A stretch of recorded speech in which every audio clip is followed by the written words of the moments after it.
शांति। 8 फरवरी बाबा इस धरा पर आए ब्रह्मा के तन में। कह रहे हैं, बच्चे तुम जिसकी भक्ति करते थे, जिसे ढूंढते थे, अब मैं तुम्हारे सामने बैठा हूं। तुम मेरी श्रीमत पर चल रहे हो तो तुम्हारे ऊपर बृहस्पति की दशा है, बाकी संसार पर राहु की दशा है, क्योंकि वो विकारों में हैं। उनके श्रेष्ठ कर्म नहीं हैं, वो श्रीमत पर नहीं चल रहे हैं। तुम मेरे पास आ गए हो तो तुम पर अब बृहस्पति की दशा हो गई है। भगवान का भारत से बहुत प्यार है। ये बृहस्पति की दशा भी भारत पर ही होती है। मैं आता हूँ तुम भारतवासियों को पुनः देवी राज देने के लिए। तुम स्वर्ग में थे, विश्व पर राज करते थे, तुम 16 कला संपूर्ण थे, संपूर्ण निर्विकारी थे। मैंने ही तुम्हारे द्वारा भारत को स्वर्ग बनाया था, तो जरूर राजाई भी तुम्हें ही मिलेगी। अब मैं फिर से आ गया हूँ, भारत को फूलों का बगीचा बना रहा हूँ। रावण ने इसे कांटों का जंगल बना दिया है, मैं तुम्हें फूल बना रहा हूँ। पवित्र आत्माएं, कितना सुंदर बगीचा बना देता हूँ देवताओं का। देखो उस दुनिया को देखो जहाँ सुख ही सुख है, कोई कांटा नहीं, कोई विकार नहीं, किसी की अकाले मृत्यु नहीं, कोई रोग शोक नहीं। ऐसी दुनिया मैं तुम्हारे लिए स्थापित कर देता हूँ, तो तुम्हें मेरी मत पर चलना है। मैं इस ब्रह्मा के तन में आया हूँ। इसको भी कितना नशा रहता है। मैंने शिव बाबा को अपना रथ लोन पर दिया है।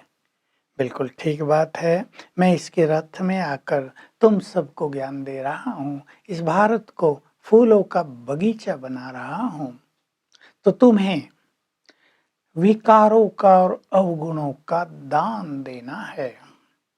जब तुम इनका दान करोगे, कहावत है ना, दे दान तो छूटे ग्रहण। तो ये जो राहु का ग्रहण लगा हुआ है ये छूट जाएगा।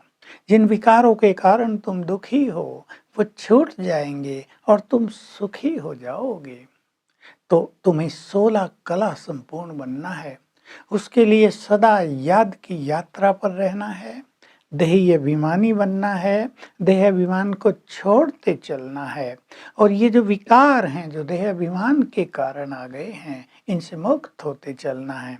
सबसे बड़ा कांटा काम विकार का कांटा है, जिसने भारत को नरक बनाया है।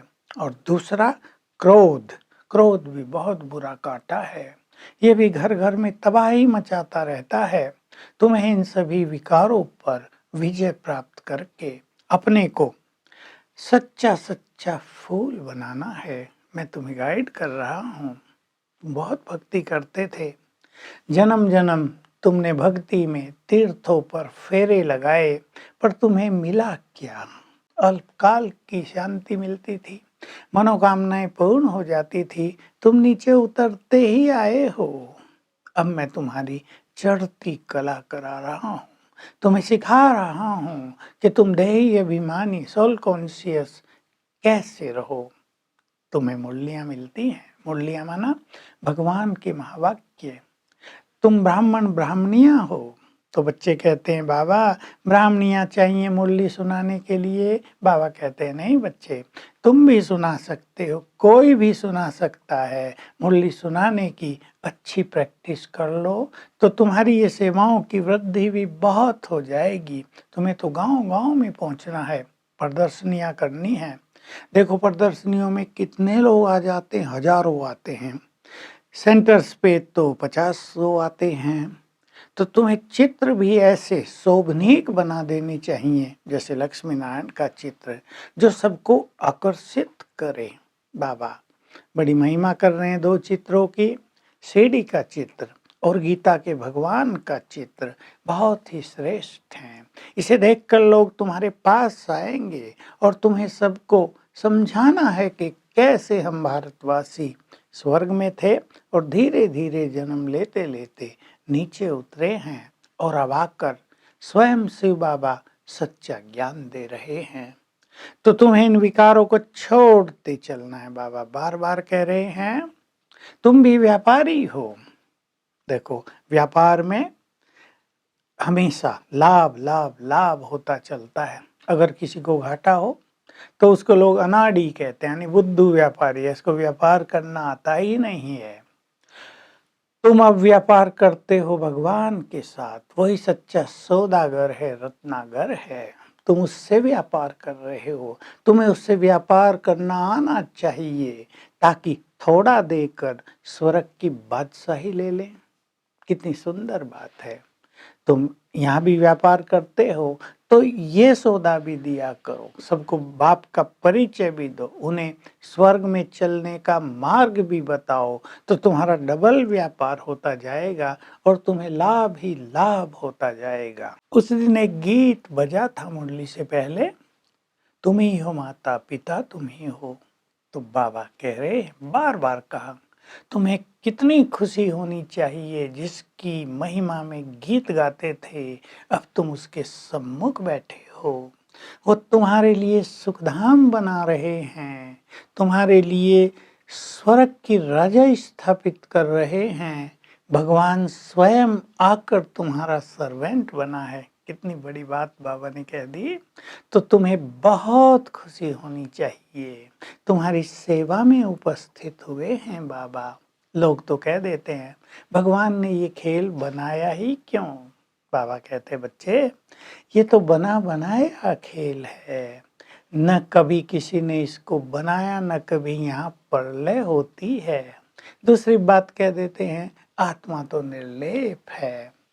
बाबा बहुत गुह्य बात सुना रहे कि इस आत्मा में ही तो 84 जन्मों का सारा पार्ट भरा हुआ है। वो पार्ट प्ले करती है, पाप और पुण्य वही तो करती है, तो आत्मा निर्लेप नहीं हो सकती है।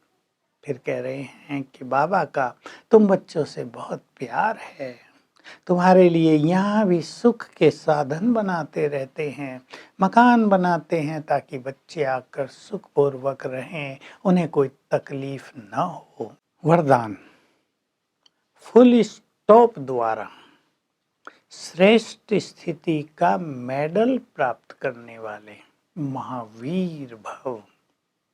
शक्तिशाली वही हैं जो एक सेकंड में अनेक संकल्पों को फुल स्टॉप लगा दें, उन्हें ही श्रेष्ठ स्थिति का मेडल प्राप्त हो जाएगा। तुम्हारी रूहानी सेना है, इसमें और कोई मेडल देता नहीं है। अगर ऐसी स्थिति का अभ्यास करेंगे तो श्रेष्ठ स्थिति बन जाएगी, इसको ही मेडल कहा जाएगा।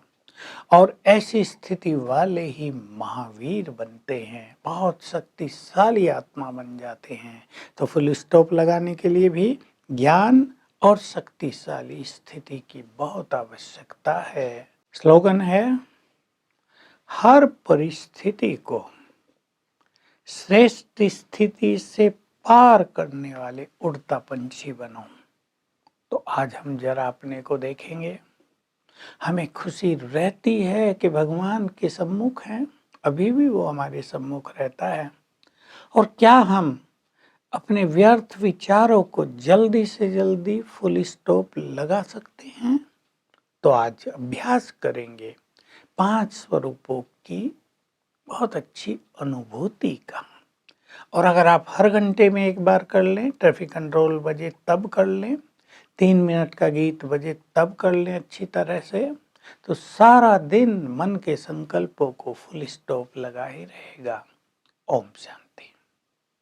To watch Peace of Mind channel videos on YouTube, subscribe us on youtube.com/tvpeaceofmind. Just a click for a peaceful life.